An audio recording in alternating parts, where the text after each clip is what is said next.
समझेगन।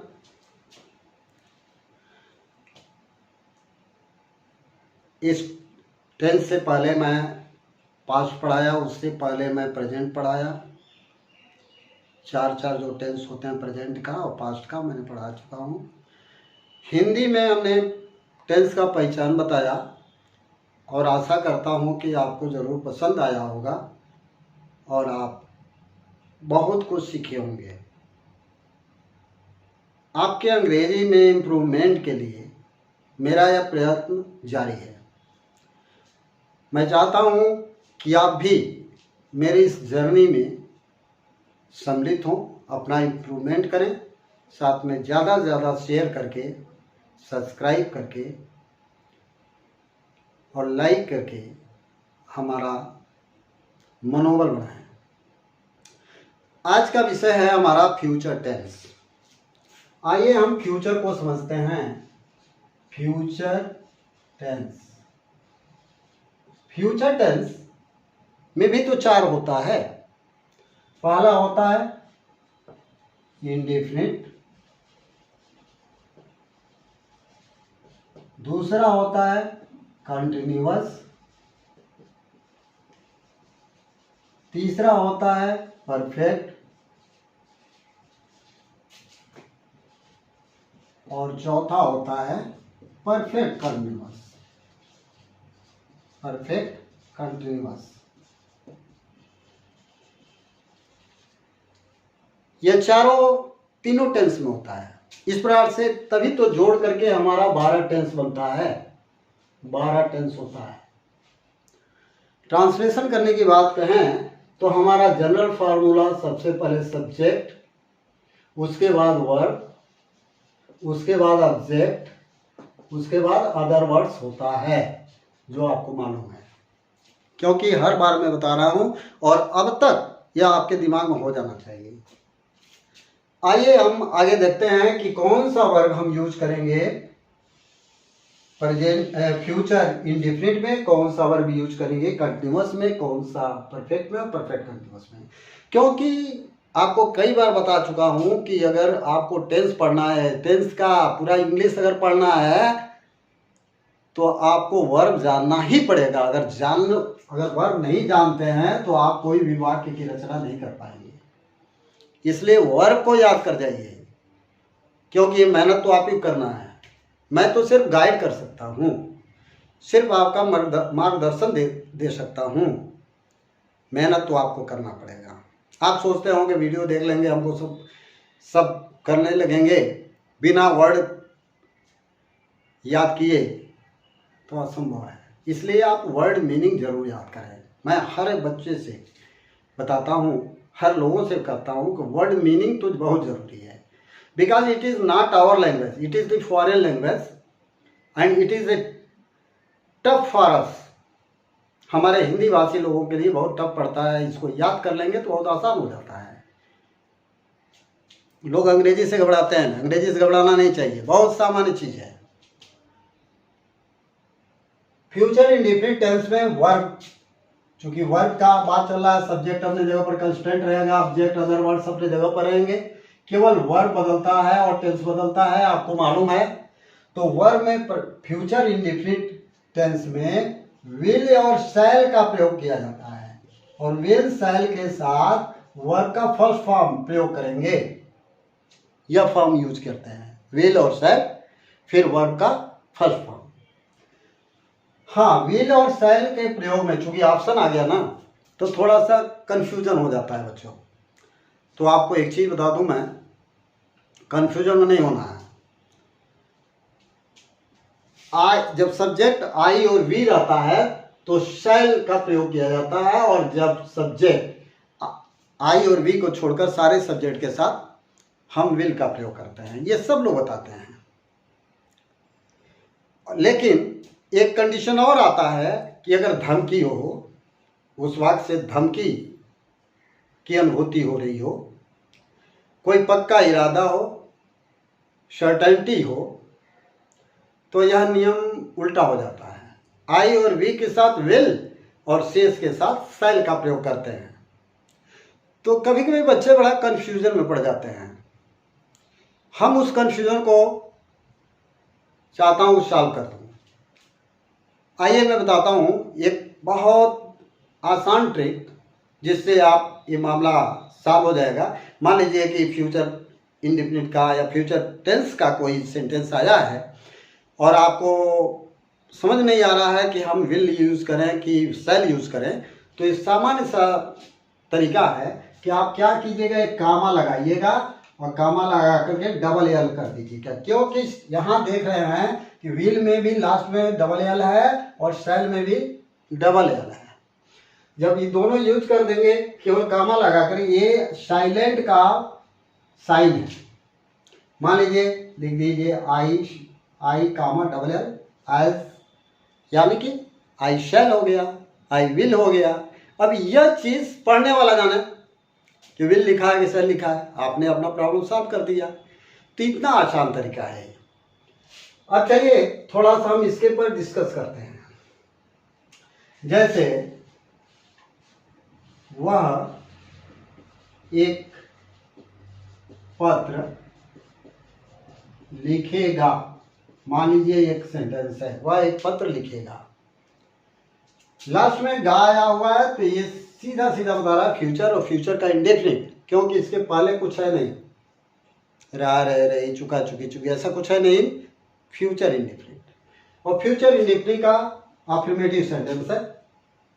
अब इस सेंटेंस को ट्रांसलेट करना है तो इस स्ट्रक्चर के अनुसार सबसे पहले सब्जेक्ट लिखेगा, कोई लड़का है तो ही, फिर विल, फिर वर्ब आता है, विल आ गया, इसमें से ले लिए वर्ब का फर्स्ट फॉर्म, तो वर्ब का फर्स्ट फॉर्म लिखना है, लिखने की अंग्रेजी राइट, और फिर object if letter, he will write a letter और फुल स्टॉप लगाइए, आपका ट्रांसलेशन होता जाएगा। इस प्रकार से आपका ये कंप्लीट हो जाएगा। इसके पहले वाले वीडियो में मैं बताया हूँ कि हेल्पिंग वर्ड जो होता है ना, उसके बाद निगेटिव वर्ड रखा जाता है। जैसे मान लीजिए वाक्य निगेटिव हो, वह एक पत्र नहीं लिखेगा, मान लीजिए यहाँ नहीं आ गया, नहीं लिखेगा, तो नहीं आ गया तो विल और शैल के बाद आप क्या करिए, नॉट जोड़ते जाइए, निगेटिव वर्ड रखते जाइए, निगेटिव बनता जाएगा। कितना आसान तरीका है। यही हेल्पिंग वर्ब जो होगा इसको हम सब्जेक्ट से पहले रख दें तो इंट्रोगेटिव बनता है। जैसे क्या वह एक पत्र लिखेगा, अब यहाँ देखिएगा इंट्रोगेटिव वाक्य हो गया। अब इंट्रोगेटिव हो गया, टेंस तो वही है, गा लगा है, इसके पहले कुछ नहीं आया है, तो इसका मतलब फ्यूचर इंडेफिनिट। अब इसको क्या से शुरू है तो यह यस नो टाइप क्वेश्चन है, यानी कि इसका जवाब हाँ ना में आएगा। ऐसी स्थिति में हम इस हेल्पिंग वर्ब से शुरू करेंगे तो इसका हेल्पिंग वर्ब विल, फिर सब्जेक्ट, फिर वर्ब का फर्स्ट फॉर्म राइट और लेटर, और इस प्रकार से लिखकर क्वेश्चन मार्क लगा दिए, हमारा ट्रांसलेशन हो गया। अगर मान लीजिए इस इंट्रोगेटिव का भी नेगेटिव आ गया तब आप क्या करेंगे, तो सामान्य सी बात है कि सब्जेक्ट के बाद इंट्रोगेटिव अगर वाक्य है तो सब्जेक्ट के बाद नॉट लगाया जाता है या नेगेटिव वर्ड डाला जाता है। Will he not write a letter. ऐसे ही मान लीजिए लिखा है कि वाक्य के बीच में आ गया, जैसे वह एक पत्र क्यों लिखेगा, लिखेगा ऐसा आ गया। अब क्यों लिखेगा शब्द आ गया तो क्यों बीच में आ गया, अब इसकी अंग्रेजी पहले लिख दीजिए, क्योंकि अंग्रेजी वाई, उसके बाद सेम वाई विल, फिर सब्जेक्ट ही, फिर वर्ब का फर्स्ट फॉर्म राइट और लेटर और क्वेश्चन मार्क लगाइए। कभी कभी यह भी बात निगेटिव बन जाता है तो सब्जेक्ट बाद नॉट लगाइए, नॉट राइट ए लेटर, हो जाएगा। बड़ा सामान्य तरीका है और इस प्रकार से आप करेंगे ना तो आपको कोई रोक नहीं पाएगा और बहुत अच्छा कर लेंगे। चलिए अब दूसरा टेंस देखते हैं, फ्यूचर कंटिन्यूअस टेंस। इसमें क्या यूज करते हैं, तो यहाँ पर हम चूंकि फ्यूचर है तो विल और शैल तो रहेगा हेल्पिंग वर्ब के तौर पर। फिर एक शब्द बी बढ़ता है, PEB, सॉरी बी। उसके बाद वर्ब का फर्स्ट फॉर्म ING जोड़ेंगे, क्योंकि रहा रहे के लिए ING जोड़ना बहुत जरूरी होता है। इसी विल और शैल के बाद नॉट लगाएंगे, निगेटिव वर्ड डालेंगे, निगेटिव बनेगा। इसी हेल्पिंग वर्ब विल और शैल को सब्जेक्ट से पहले रखते जाएंगे, इंट्रोगेटिव बनता जाएगा। जैसे देखेंगे, वह नदी पार कर रहा होगा, एक वाक्य है। यहां देखो गा लगा हुआ है, गा बता रहा है, बोल रहा है। हर एक चीज का लैंग्वेज समझना चाहिए। आपका फूल, दीवार, सबका एक भाषा है, उसको समझिए। यह बता रहा है कि मैं फ्यूचर में हूं। जब ये बोला कि मैं फ्यूचर में हूं, तो उसी के साथ ये रहा भी बोल दिया कि अरे यार तुम अकेले नहीं हो, मैं भी तुम्हारे साथ साथ हूं, यानी कि कंटिन्यूअस भी हूं। क्योंकि रहा रही कंटिन्यूअस का पहचान होता है, चाहे जो भी प्रेजेंट पास्ट फ्यूचर कहीं भी हो। तो ये दोनों मिलकर, और समय नहीं दिया गया है तो इसका मतलब फ्यूचर कंटिन्यूअस टेंस है। अब इसका ट्रांसलेशन करना है। मान लीजिए पहचान गए आप। सबसे पहले सब्जेक्ट रखेंगे, सब्जेक्ट है वह, ही लिख दिए। फिर वर्ब लिखेंगे, और वर्ब में क्या लिखना है, विल या शैल, तो ही के साथ विल, फिर बी लगाना होता है, बी, और फिर वर्ब, वर्ब है क्या करना, पार करना, तो क्रॉस, ING जोड़ दीजिए, रहा रहे क्रॉसिंग। फिर object the river, full stop, translation हो गया। He will be crossing the river, वह नदी पार कर रहा होगा। मान लीजिए निगेटिव बनाना है, वह नदी पार नहीं कर रहा होगा, यहां नहीं आ गया, और नहीं है तो सब हेल्पिंग वर्ब बाद नॉट, मैं बोल दिया हूँ इकट्ठा ही कि हेल्पिंग वर्ब बाद निगेटिव लगाते जाइए, आपका निगेटिव बनता जाएगा। इसी हेल्पिंग वर्ब को सब्जेक्ट से पहले रखते जाइए, इंट्रोगेटिव बनता जाएगा। जैसे क्या वह नदी पार कर रहा होगा, ये देख लीजिए।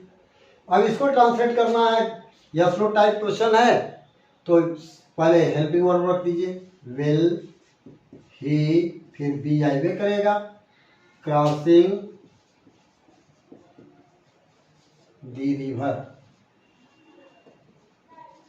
Question mark, will he B crossing the river, क्या वह नदी पार कर रहा होगा। इसी का निगेटिव अगर है, क्या वह नदी पार नहीं कर रहा होगा, यहाँ नहीं आ गया, तो अब इसमें यहाँ तो हेल्पिंग वर्ब बाद यूज करते हैं, लेकिन जब इंट्रोगेटिव वर्ड आता है, इंट्रोगेटिव सेंटेंस बनता है, तो सब्जेक्ट के बाद निगेटिव वर्ड यूज करते हैं। इस बात का ध्यान रखना है। इंट्रोगेटिव में सब्जेक्ट के बाद, और अफर्मेटिव में निगेटिव बनाना है एसर्टिव के साथ। तो ऐसी स्थिति में हम विल और शैल के बाद नॉट, मतलब हेल्पिंग वर्ब बाद नॉट लगाएंगे, चाहे जो भी टेंस हो। इसी का इंट्रोगेटिव वर्ड बीच में आया है, जैसे वह नदी पार कब कर रहा होगा। अब इस सेंटेंस को देखिए, कब आ गया बीच में, तो इसके अंग्रेजी पहले रखिए, कब की अंग्रेजी व्हेन, इसको तो याद आप ही को करना है। और उसके बाद हेल्पिंग वर्ब विल, फिर सब्जेक्ट, और पार करना क्रॉस, रहा रही है ING जोड़ दीजिए, क्रॉसिंग दे रिवर लिख करके क्वेश्चन मार्क। निगेटिव बनाना है तो सब्जेक्ट बाद नॉट लगाइए, क्योंकि इंट्रोगेटिव है। यह तकनीकी है इसका ट्रांसलेट करने का। आशा कर रहा हूं कि आपको समझ आ गया है। हमारा future perfect tense, future perfect tense. अब इस फ्यूचर परफेक्ट को समझिएगा। आशा करता हूँ कि आप एकाग्रचित होंगे। You will be very attentive to study this. Perfect tense में चूंकि फ्यूचर से संबंधित है तो विल और शैल तो रहेगा भाई, और चूंकि परफेक्ट है तो हैव, यही मेन फॉर्म है, हैव आएगा। उसके बाद हमारा वर्ब का थर्ड फॉर्म यूज किया जाता है। परफेक्ट में तीनों परफेक्ट में वर्ब का थर्ड फॉर्म यूज करना है। यही मेन वर्ब है, हैव नहीं है। मेन हेल्पिंग वर्ब विल और शैल है। इसी के बाद नॉट लगाएंगे तो निगेटिव बनेगा, इसी को सब्जेक्ट से पहले रखेंगे तो इंट्रोगेटिव बनेगा। जैसे वह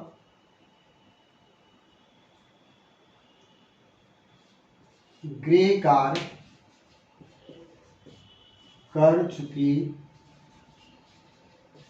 होगी,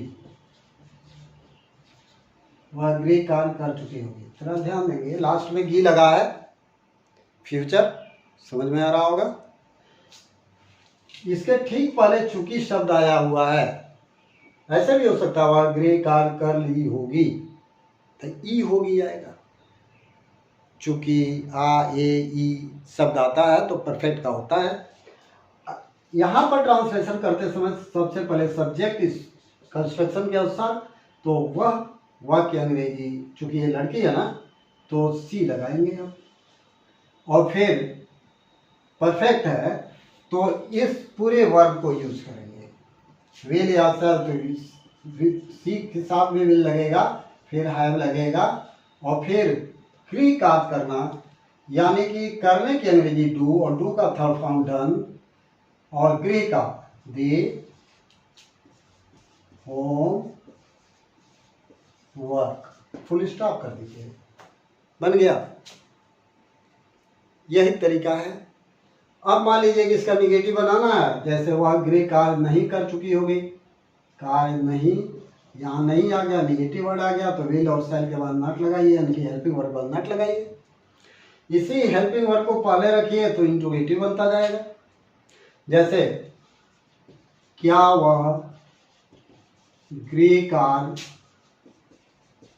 कर चुकी होगी, यह एक वाक्य है। देखें टेंस वही है, क्या शब्द पहले आया है, यानी कि यह यस नो टाइप क्वेश्चन है। यस नो टाइप क्वेश्चन है तो आपको सीधा सीधा फार्मूला है कि हेल्पिंग वर्ब को पहले रखिए, तो इसका हेल्पिंग वर्ब विल, तो विल रख दीजिए, फिर सब्जेक्ट लाइए तो सी सब्जेक्ट है, और फिर हैव रखिए, मतलब हैव बचा हुआ था हैव लिख देंगे, और फिर वर्ब का थर्ड फॉर्म डन, और फिर दी होमवर्क जो ऑब्जेक्ट है लिख लीजिए, क्वेश्चन मार्क लगाइए, बन गया।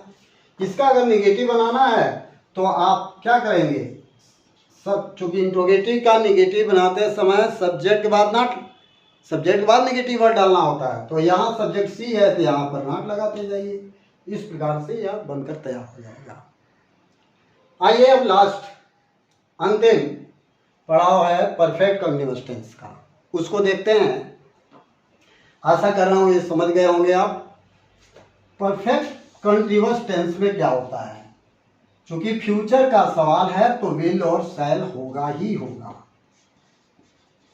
चूंकि परफेक्ट है तो हैव होगा ही होगा, और कंटीन्यूअस है तो एक शब्द बढ़ाएंगे अब बीन, फिर वर्ब का फर्स्ट फॉर्म लिख करके आएंगे जोड़ेंगे, फिर ऑब्जेक्ट अदर वर्ड्स जो कुछ भी है यहाँ रखिए, लास्ट में फॉर, अगर समय आया तो फॉर या सिंस लिखिए, फिर टाइम डालिए और फुल स्टॉप लगाइए। अगर ध्यान से देखेंगे तो फ्यूचर का सवाल है तो सेल्फ लिखना है, परफेक्ट है तो हैव लिखना है, मेन फॉर्म है इसका, बिन एक अपने तरफ से बढ़ता है, और वर्ब में आएंगी जोड़ देते हैं, वर्ब के फर्स्ट फॉर्म में, ऑब्जेक्ट अदर वर्ड्स करते हुए लास्ट में फॉर या सिंस फिर टाइम लिखते हैं। क्योंकि यहाँ पर मैं एक ही जगह आपको कंस्ट्रक्शन बता चुका हूँ, स्ट्रक्चर बता चुका हूँ। सबसे पहले सब्जेक्ट, इस बात को माइंड में बना लीजिए, वर्ब के बाद ऑब्जेक्ट, और अगर ऑब्जेक्ट नहीं आए तो छोड़ दीजिएगा, अगर अदर वर्ड्स आए तो उसके बाद अदर वर्ड्स, ये भी नहीं आया तो इसको भी छोड़ दीजिए। अहम भूमिका वर्ब का है। तो अब इसको कैसे करेंगे, जैसे अगर इसी में हेल्पिंग वर्ब बाद निगेटिव वर्ड डालिए, निगेटिव बनता है, हेल्पिंग वर्ब को सब्जेक्ट से पहले रखेंगे, इंट्रोगेटिव बनता जाएगा। इस बात को समझते रहेंगे। जैसे मान लीजिए इसका दिया है एक वाक्य मैं दे रहा हूँ, जैसे वे लोग चाहे वह किसान